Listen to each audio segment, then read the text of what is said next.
चलिए अब आपका राफ्ता पाकिस्तान की उस हकीकत से कराते हैं जिसने आतंक के मुद्दे पर पाकिस्तान को एक बार फिर बेनकाब कर दिया है। यूएन से घोषित आतंकी और हाफिज सईद का बेटा तलहा सईद अब खुले मन से जिहाद के नाम पर जहर घोल रहा है।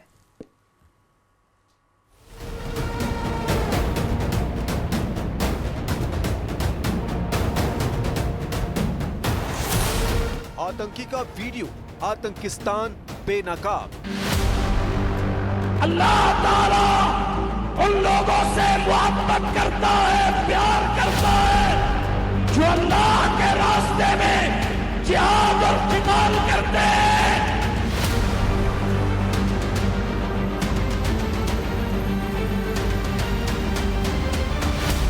पाकिस्तान में आतंकी तलहा सईद का जहरीला भाषण। तो जब मुसलमान जिहाद और क़िताल करेंगे, मैदानों में मार के लड़ेंगे, बहादुरी के जौहर दिखाएंगे, ये यहूदी छुपेंगे दरख्तों के पीछे, पत्थरों के पीछे। खुलेआम आतंक का जहर फैला रहा हाफिज का बेटा।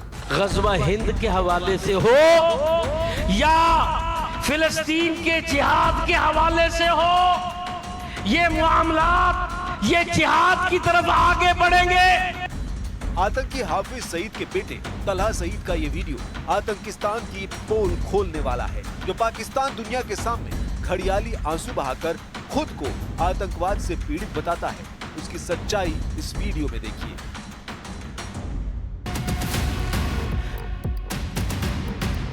भारत के मोस्ट वांटेड आतंकी 26/11 मुंबई हमले में 193 बेकसूरों की जान लेने वाले हाफिज सईद का ये बेटा, जो खुद भी यूनाइटेड नेशंस और भारत से डेजिग्नेटेड आतंकवादी घोषित है और दुनिया भर में आतंक के नेटवर्क का बड़ा चेहरा माना जाता है, वो पाकिस्तान में खुलेआम रैलियां, जनसभाएं कर रहा है।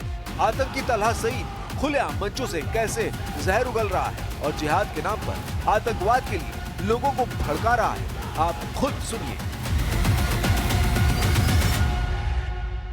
कश्मीर के मुसलमान हों या फिलिस्तीन के मुसलमान, उनके खिलाफ मंसूबा बंदियों में यहूदो नसारा और हिंदू मुशरिकीन पेश हैं।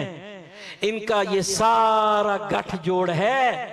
इनकी जो जफ्फियां पड़ रही हैं, इनके जो मुआहिदे तय हो रहे हैं, इनकी जो साजिशें तैयार हो रही है, ये सब कुछ ऐसे चलेगा। आने वाले दिनों में, हालात में आप अपनी आंखों से इससे भी ज्यादा कुछ देखने वाले हैं। गज़वा हिंद के हवाले से हो या फिलिस्तीन के जिहाद के हवाले से हो, ये मामलात ये जिहाद की तरफ आगे बढ़ेंगे।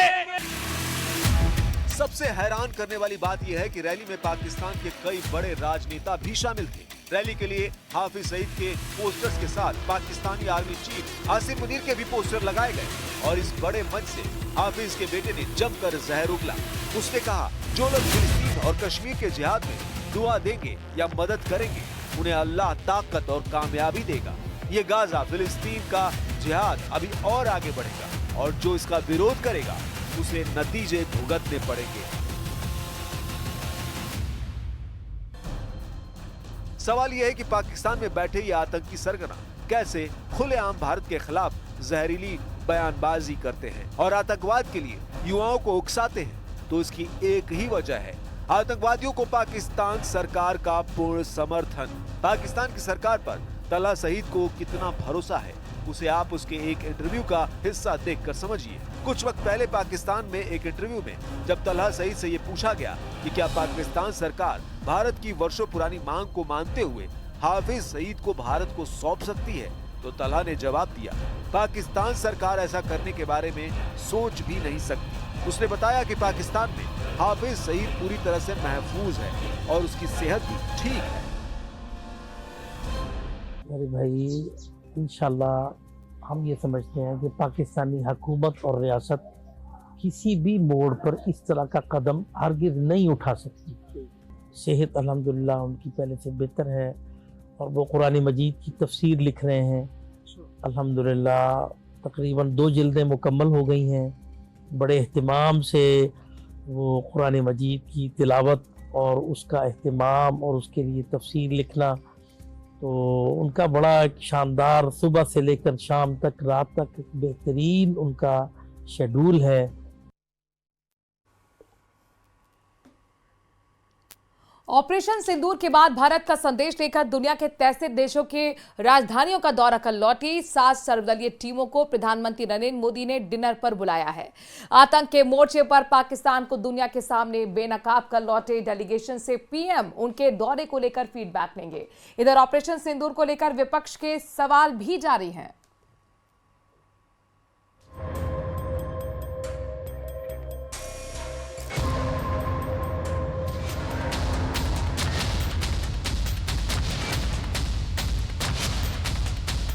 एक तरफ दुनिया के 33 देशों में भारत का झंडा गाड़ कर लौटे पक्ष विपक्ष के डेलीगेशन से पीएम मोदी की मुलाकात है, तो दूसरी तरफ विपक्ष इस मुद्दे पर लगातार नए नए सियासी पैतरे दिखा रहा है। ममता बनर्जी तो पहलगाम के मुद्दे को पुलवामा तक खींच कर ले गई और कहा, इतना ही नहीं, पश्चिम बंगाल विधानसभा में सेना के शौर्य पर एक प्रस्ताव भी पास हुआ, लेकिन उस प्रस्ताव में कहीं भी ऑपरेशन सिंदूर शब्द का जिक्र तक नहीं है। सवाल है कि क्या ऑपरेशन सिंदूर केंद्र सरकार का ऑपरेशन था? लेकिन कांग्रेस से लेकर सपा और उद्धव गुट तक सब ऑपरेशन सिंदूर पर तरह तरह के सवाल उठा रहे हैं, तो बीजेपी भी विपक्ष को इतिहास की याद दिला रही है। 2008 अटैक हुआ मुंबई में, उस वक्त तो 200 लोग मरे, 400 लोग घायल हुए। आपने क्यों नहीं साहस किया पाकिस्तान पर अटैक करने का? आपने तो सरमल शेख में जाके नाक कटा दी। हमें फर्क नहीं पड़ता कि आतंकवादी कहां छिपे हैं, अगर वे पाकिस्तान के भीतर हैं तो हम वहां तक जाएंगे।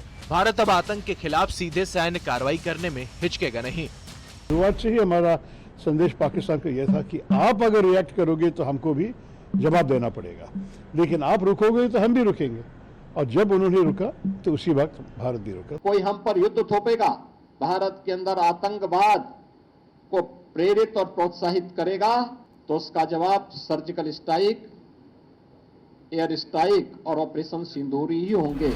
ऑपरेशन सिंदूर के बाद विदेश गई टीम इंडिया ने दुनिया के अलग अलग देशों में पाकिस्तान का असली चेहरा उजागर किया। 31 देशों में गए भारतीय प्रतिनिधिमंडल ने पाकिस्तान में पल रहे आतंकी और सेना के साथ उनके गठजोड़ के बारे में बताया। टीम इंडिया के दौरे का ही असर है कि एक तरफ America, France, Britain, Germany, Panama और इंडोनेशिया जैसे देश खुलकर भारत के पक्ष में आए, तो वहीं पाकिस्तान के करीबी सऊदी अरब, यूएई, मलेशिया और कतर जैसे देशों ने भी भारत का साथ दिया।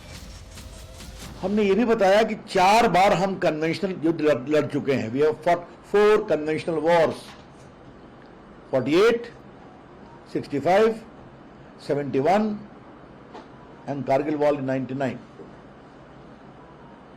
इन चारों में हम एग्रेसर कभी नहीं थे, हमने जवाब दिया। और उन्होंने ये भी क्लैरिफाई किया कि हम लोग पाकिस्तान की जनता के खिलाफ नहीं हैं, समस्या वहां के जनरल्स हैं जिससे पाकिस्तान की जनता भी त्रस्त है। It's only under a pause subject to the good terrorist behaviour of Pakistan. ये हमने हर जगह बताया कि ये अभी थमा है, सीज फायर नहीं हुआ है। पाकिस्तान के आतंकवादी की गतिविधियों का आचरण कैसा होता है उस पर निर्भर करता है। इधर भारत को मिल रहे समर्थन से घबराए पाकिस्तान के पीएम शहबाज और जनरल मुनीर भी भागते हुए तुर्की और ईरान पहुंचे, लेकिन वहां भी उनको बेइज्जती का ही सामना करना पड़ा। भारतीय डेलीगेशन की नकल पर पाकिस्तान ने भी विदेशों में अपना डेलीगेशन भेजा, लेकिन तमाम मुल्क भारत के साथ खड़े रहे।